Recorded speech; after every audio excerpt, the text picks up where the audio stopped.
Well, I'm back, y'all. It's your host, Melissa Gradnico Taylor, checking in. It's been 2 weeks. How we doing? What's going on? You listen to the first episode, maybe listen to the first two podcasts. How we doing? Just checking in. I want to know. Are we making some progress? We're talking about finishing strong, finishing 2021 with some success under our belt. Not big success, some progress. There's a difference. Success is, well, it's really defined by the beholder, what you see success as. But progress will get us to success. Success for me is doing things well. Success is progress. Success is moving in the right direction. Finishing, something I've started, but in a way that I've learned something, gained something. That's what success is to me. You might have a different definition, and that's fine. But ending the year strong, ending the year very purposeful is what we've been focusing on. So the first thing we talked about was setting a couple of goals, one or two small things that you could accomplish between now and the end of the year that will put you in a place where you can start the year successful, not drained, not worn out. We talked about holiday self-care. Taking care of yourself during the holidays. We get so overwhelmed trying to please everybody else that we don't stop and take care of ourselves. So then we're not good to anybody else because we're giving, outpouring, pouring out, and not pouring into ourselves, not stewarding ourselves well. So this is just a check-in. What's a little more than a check-in? Because I've got a couple of things that I want to talk about. But first being, let's check up on what we've done. If you haven't done anything, it is still not too late. You can still set aside, the next 2.5, 3 weeks or so and go, okay, let me think. Let me be purposeful about what I'm doing. If you just stay with some naps and some laps, scheduling some time for you to rest, to sit quiet, to take a nap, to walk a little bit more, do some more movement, or you like that soak and sip. You want to take a long bath, a long shower, sip on something that's relaxing because it's in the moment you are quieting yourself. And so, I've got my tea here steeping right here in my lovely little cup that my friend made for me that I'm super excited to have my fancy little cup. I'm making some tea because I'm in that place where I'm thinking, I'm reflecting, what's next as we close out the year. Because for me, finishing strong is doing this. Finishing strong is being consistent with what I planned. I planned out some stuff. This is what I want to do. And in small little increments, things that I could actually accomplish. So let me get a little sip, see how this is.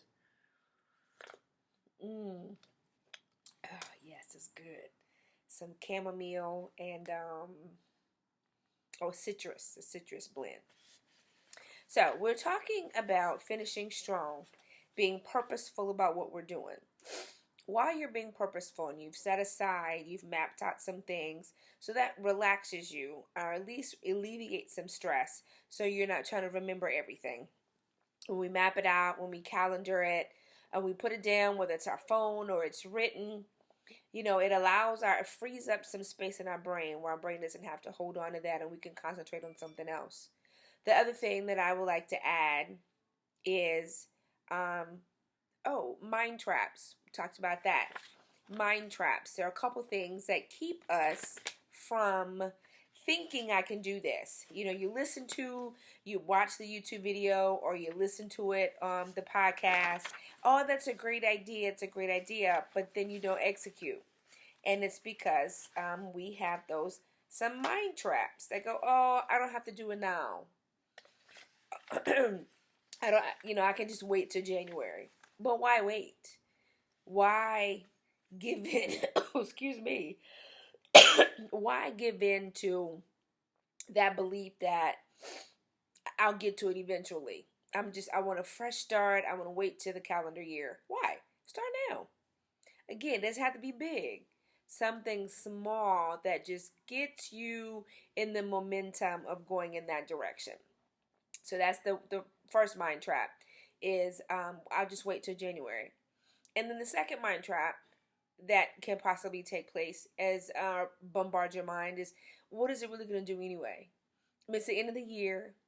I've got so much going on. How can I start this? Is it really going to benefit me?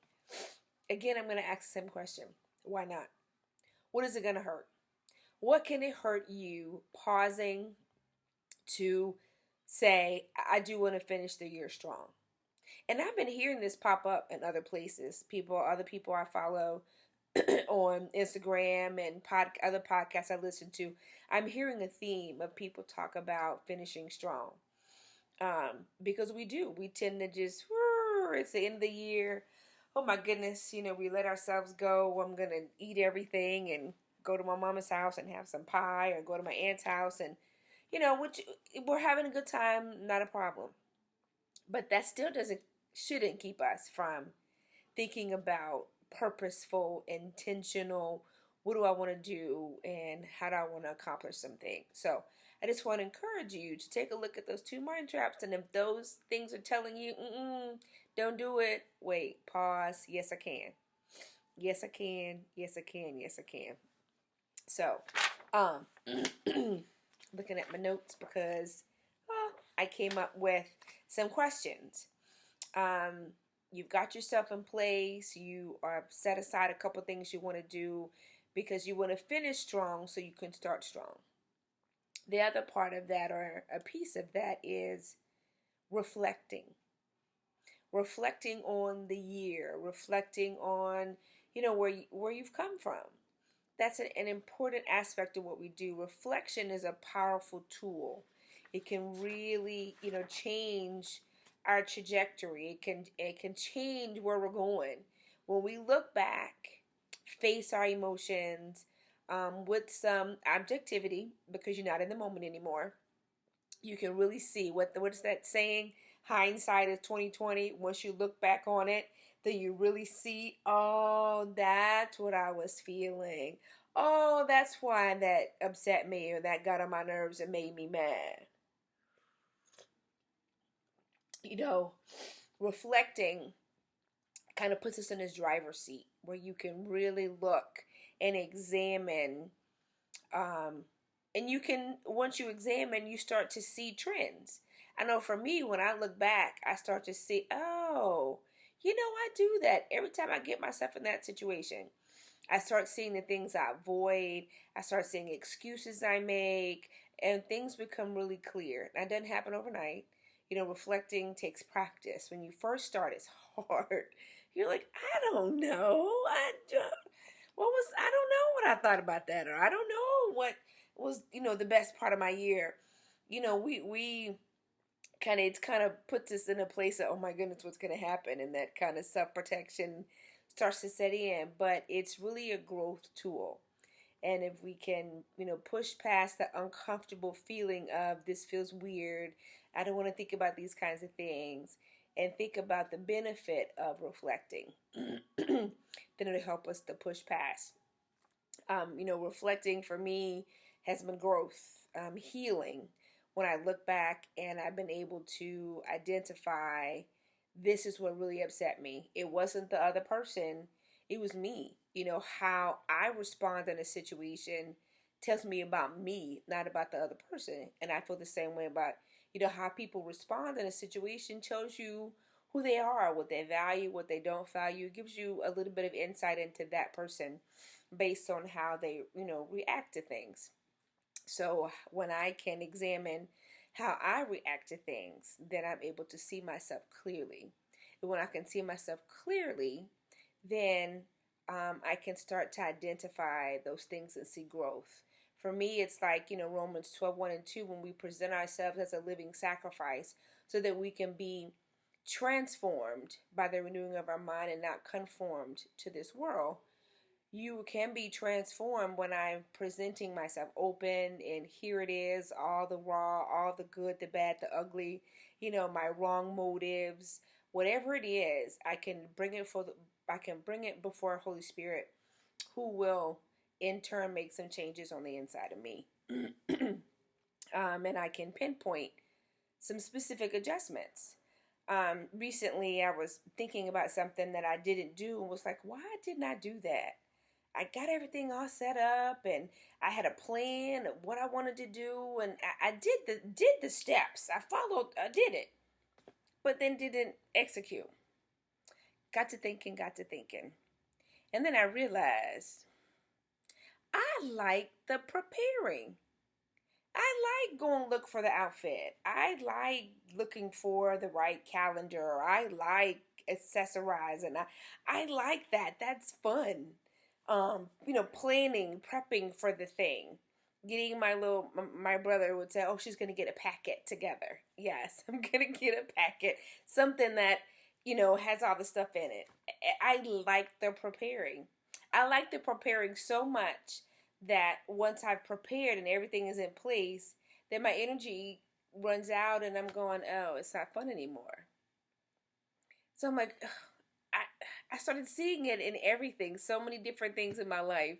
Oh, I love the act of preparing, but then when it comes to execution, oh, so it's like, well, okay, I need to dial back on the preparing. I need to keep my preparing simple, not extravagant, slow it down, and then I can have more energy to execute. So this is recent, like within the last maybe 2 months that I realized this about myself. So I've been dialing back my preparation. Nope, I'm not gonna do that. I'm only gonna just enough to get me going. And so then I am having more energy to do the execution. And just being aware has helped me. Just being aware has changed my attitude to say I've got to do too. And so I am seeing some progress. And to me, that's success because it is about, changing our habits or doing something, continuing on. So for me, that has been like the recent thing about reflecting. I have like 14 questions that are reflection questions for you to look back over 2021. You can find them on my Cope, Hope, and Thrive blog. It's copehopethrive.weebly.com, and it's under the Feeding Yourself page. Mm. The Feeding Yourself page is a place where I'll be putting resources, books I'm reading, little video clips, things I make. Like I created this PDF that you can print and you can put in a journal or do whatever. But I'm gonna go over the questions, but you can look for it. You can go find the page. You can print it out. I will also put it on YouTube. It'll be in the show notes. I mean, at the bottom. It'll be in the description. So, number one, what was your proudest moment of 2021? What was your scariest moment of 2021? Go ahead and reflecting on what did you really like. It could be more than one thing, doesn't have to be just one thing. Number three, what goals did you meet? Why did you meet them? Why didn't you meet them? Reflect on both. Number four, what lessons did you learn? Lessons about yourself and lessons about other people, maybe somebody, good friend or a spouse. Or number five, name new experiences. Did you have new relationships, new knowledge, where habits started? What was new about your life in 2021? Where did you travel? Did you go on a trip, take a vacation? Maybe you had a work convention or something. Where did you travel? Number seven, what investments did you make? Investments not in just, could be money, it could be family, it could be yourself. How did you enhance someone else's life? Investments. Number eight, what were your stressors and how did you handle them? What were your stressors, things that just sent you over the edge? And then what did you do to handle them? Number nine, what prayers were answered? What prayers weren't answers and how did you handle the no answer or the silence. Number 10, what did you want to do but didn't? And why not? Number 11, is there anyone you need to forgive, apologize to, or thank? And then I would encourage you to thank them, apologize to them, forgive them. Number 12, what was your favorite book you read or TV show you watched? Number 13, who or what do you need to leave behind in 2021? Who or what do you need to leave behind? And number 14, what do you want to take with you into 2022? What do you want to take with you? These are just some questions that will kind of get you thinking, because once you start thinking about, where you've come, what you want to take with you, then that puts you in and it starts to open you up, puts you in an open process where you can receive, just be receptive, open your emotions, because once you've reflected on the year, then you're going to start planning for the new year, and you want to be conscious and aware of the successful things you did that helped you to grow, what didn't help you to grow. So then as you start to make goals and plans for 2022, you can be mindful and conscious of, oh, this was a habit for me. This is something that I don't want. I need to break this. I need to change that up. So reflecting, it is definitely a powerful, powerful tool that can change who we are, and put us in a open space. So I am excited. I know I keep saying I'm excited, but I am. I really am.